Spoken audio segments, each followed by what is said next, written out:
Yeah. Okay, Anita, so we having you in mind here, and you should have a complete and speedy recovery. Amen. So this week's Parsha is Parshat Balak, which is ah such a great Parsha, so fascinating. I had really struggled like what to focus on because there's just so much chassidus on this Parsha. But we'll see what we can get in our half an hour slot. So what's interesting about this week's parsha is that the name of the parsha is Balak. Now, who was Balak? Believe it or not, Balak is not a Jewish guy. So the parsha is not named after a Jewish person. Balak was a Moabite king. And the Torah describes in this parsha how Balak, the Moabite king, hires a sorcerer, a, a prophet, Bilam, to curse the Jewish people as they are about to enter the land of Israel. And if you're familiar with the storyline, it's like so much, it's like Hollywood drama, because in a fascinating turn of events, Hashem says, "Oh, I have other plans for you, Bilam." And instead of Bilam cursing the Jewish people, the words that come out of his mouth are blessings and beautiful, elaborate poetry about the greatness of the Jewish people. So instead of cursing, he actually praises them with four brachas. Some of his praises are we actually recite in our davening every day. And also Bilam is famous for giving prophecy or foretelling a lot of details about Mashiach. So just a little bit of historical context, so you just understand what's going on in this situation.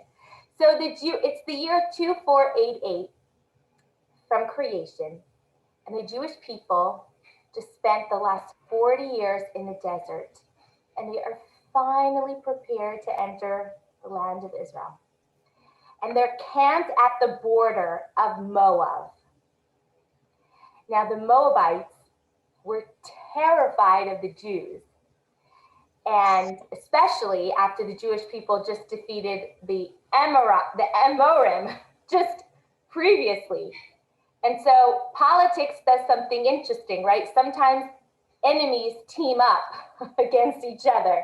And so Moab and Midian, who were actually enemies, banded together, appointed a king together named Balak, and the one thing they had in common was their hatred for the Jewish people. And now, as the Jewish people need to enter the land of Israel, the people of Moab and the people of Midian together, they devise this plan of how they are going to undermine the Jewish people. Now they know that the Jewish people have supernatural power. Like somehow Hashem always makes the Jewish people come out on top. So they need to do something also supernatural. And so therefore, they had this meeting with the elders of Midian and Moab, right? And they devised this plan to hire a very well-known sorcerer, a very powerful prophet, to curse the Jewish people. This prophet's name was Bilam.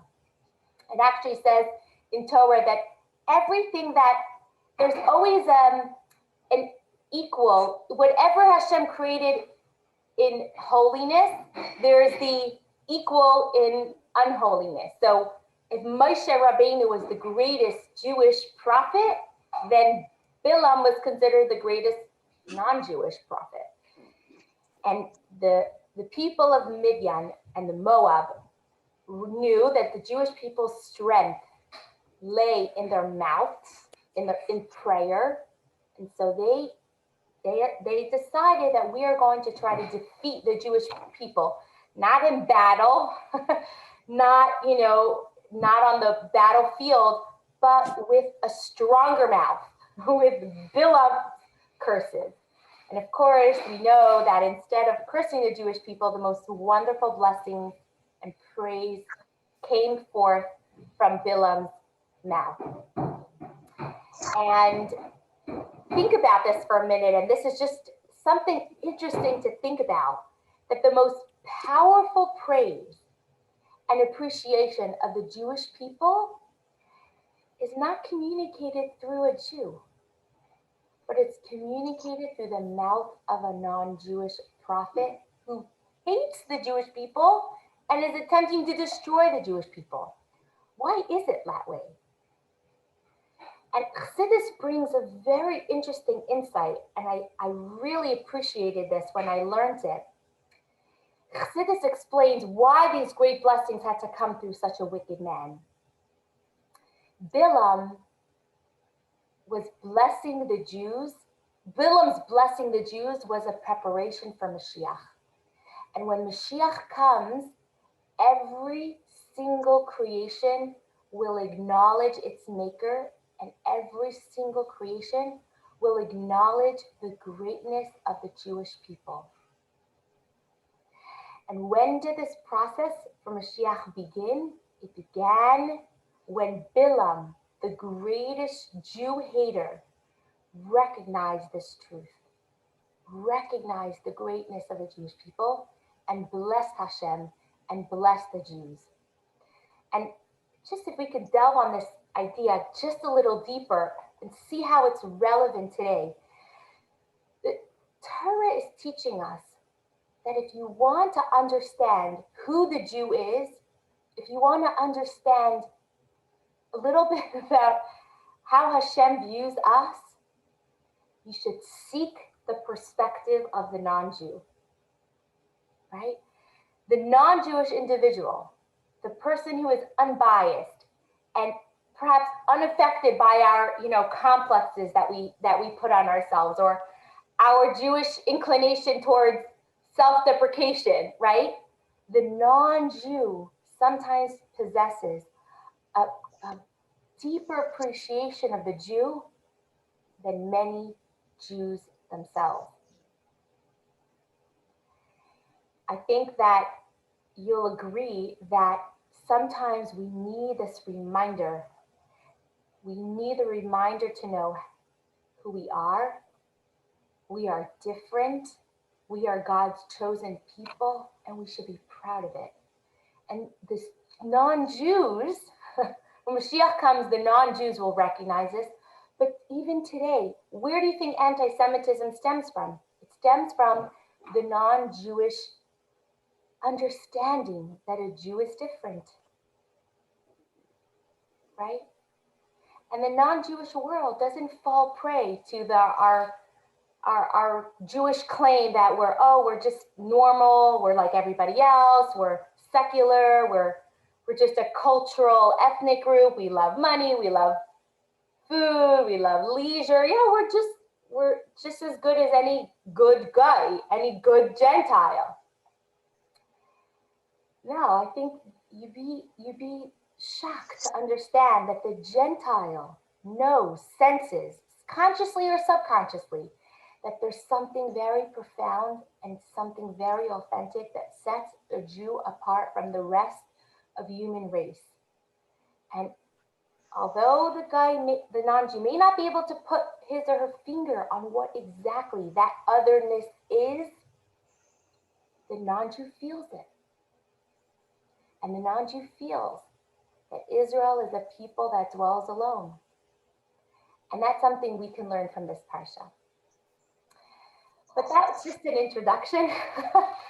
What I want to touch on today is one of the most famous stanzas from the prophecy or the blessings of Bilam, one that you're probably very familiar with because it's become a verse that Jews love because we start every morning with this prayer every day, 365 days a year. What prayer am I talking about? So I'll put it up on the screen. Just a second. Okay, so here we go. Parshat Balak. I titled today's class, Why God Appreciates Tents More Than Homes. Okay, so what's the verse that Bilam prophesizes or praises the Jewish people with? It's the very famous prayer that we say every morning, Ma tovu oholecha Yaakov mishkanosecha Yisrael. How goodly are your tents, O Jacob, your dwellings, O Israel. Okay, so the opening of our prayer, this is the opening verse that we say every morning in our davening. It's not a quote from Moses. It's not a quote from another Jewish sage or a Jewish poet.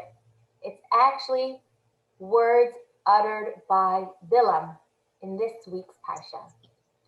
And the Baal Shem Tov, who was the founder of Hasidus, has a beautiful interpretation on this verse. And our Rebbe elaborated on this a lot. And I think you'll understand why the Rebbe appreciated this teaching so much. So Bilam says, how goodly are your tents, O Jacob, and your dwellings, O Israel. So know that in this phrase of Bilam, he mentions tents and he mentions dwellings, right? The tents belong to Jacob. The dwellings belong to Israel. So it seems that this is a redundant statement, right? Very poetic. But as we know, everything in Torah is so precise and there's so much meaning and relevance. So Chassidus explains that there is a difference between tents and dwellings. And there's a reason why one is associated with Jacob and one is associated with Israel. What's interesting, just as a side note, but Jacob and Israel are two names for one person, right? We know that we have three forefathers, Abraham, Yitzchak, and Yaakov, Abraham, Isaac, and Jacob. Jacob started his life with the name Jacob, and then later on, Hashem added a name, Yisrael. My husband actually, his Hebrew name is Yaakov Yisrael, both of Jacob's names, which is interesting. So what is the difference between tents and dwellings? So in a physical sense, the difference between a tent and a dwelling is actually very basic, right? If you go camping, you know that a tent is a very temporary structure. Unless you live in Washington, D.C., most people don't live in tents all year round, permanently, right? A tent is a temporary structure and it's designed to be taken apart and pitched together in a very short amount of time. Very temporary. A dwelling, on the other hand, connotes something more permanent. A home, a residence, an edifice. So on a symbolic level, tents and dwellings represent two very different ways of serving Hashem.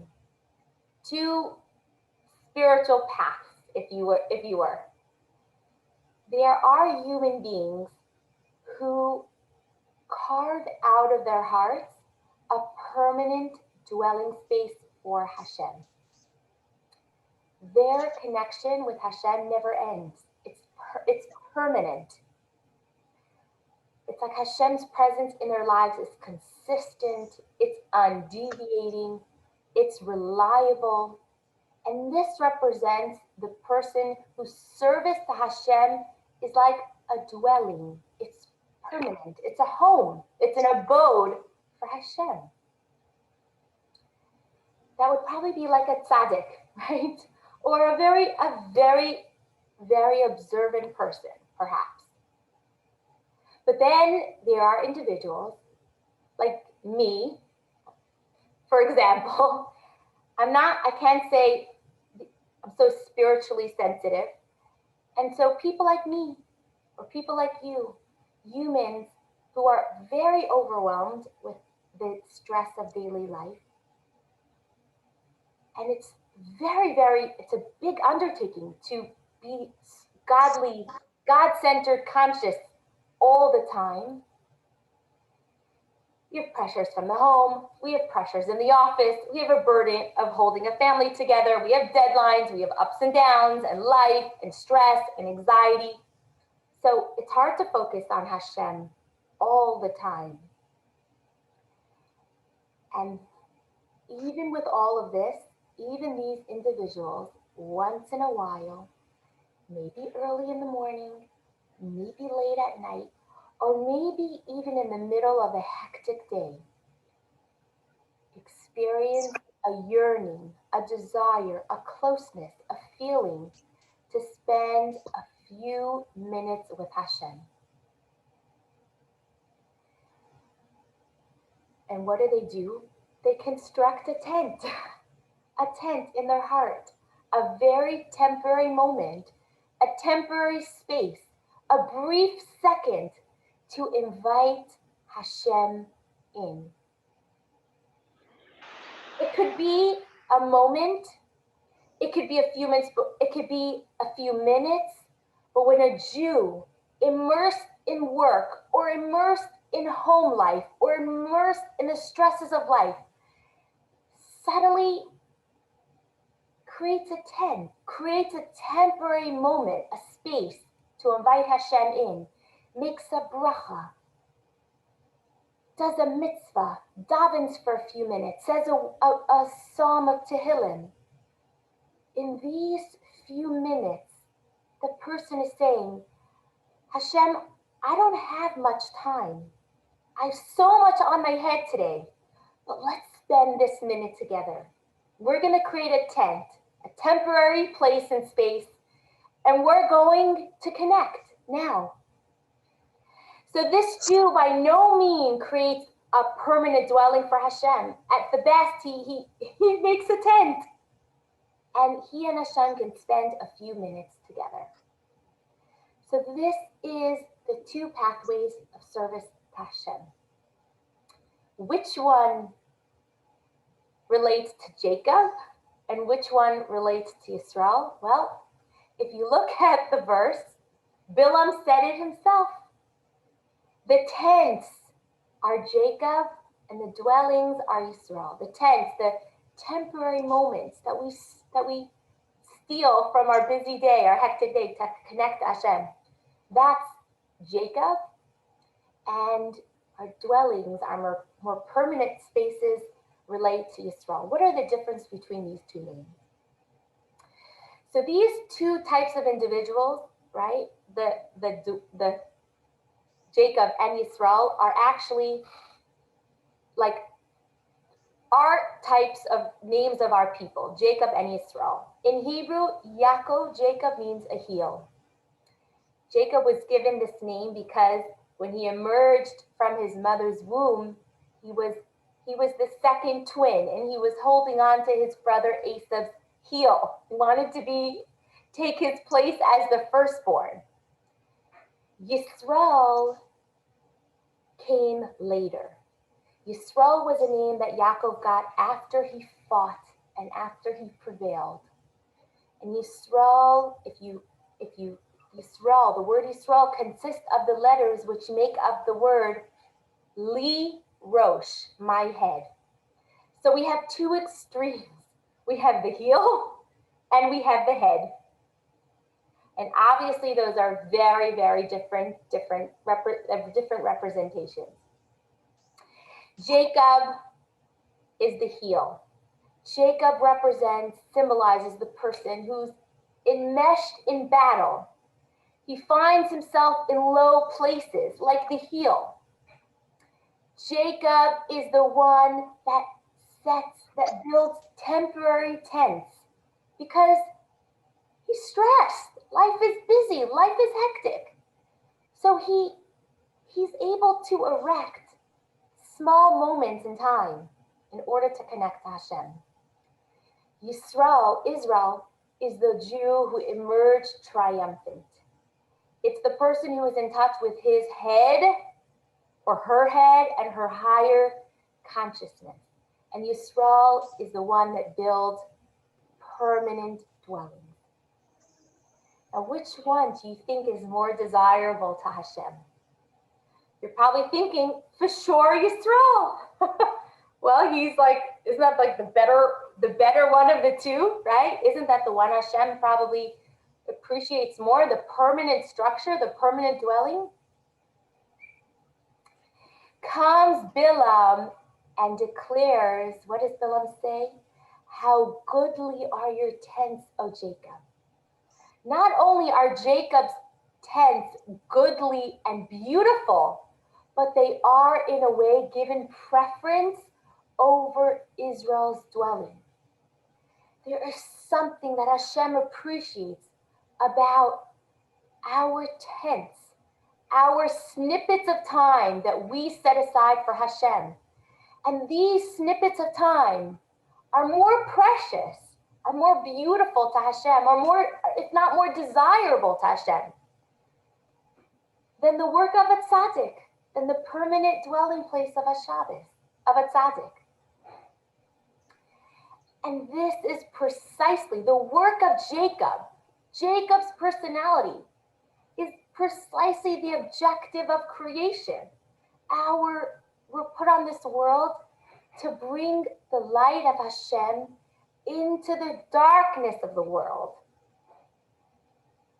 Yisrael's dwellings are transcendent, are holy spaces. That's not really what Hashem wants. Hashem wants darkness, light in the darkness. Hashem wants that Jacob's tent, where it's in the mundane, in the physical, in the bruteness of our day-to-day life, we find moments of time to sanctify. So when a human being is bogged down by all the pressures and is frustrated because I have no meaning and I have no truth and I don't have time, right? And then the person carves out a moment to daven, a moment to do a mitzvah. That person is fulfilling the whole purpose of creation. La'asais dira yisparach, to make a dwelling place for Hashem.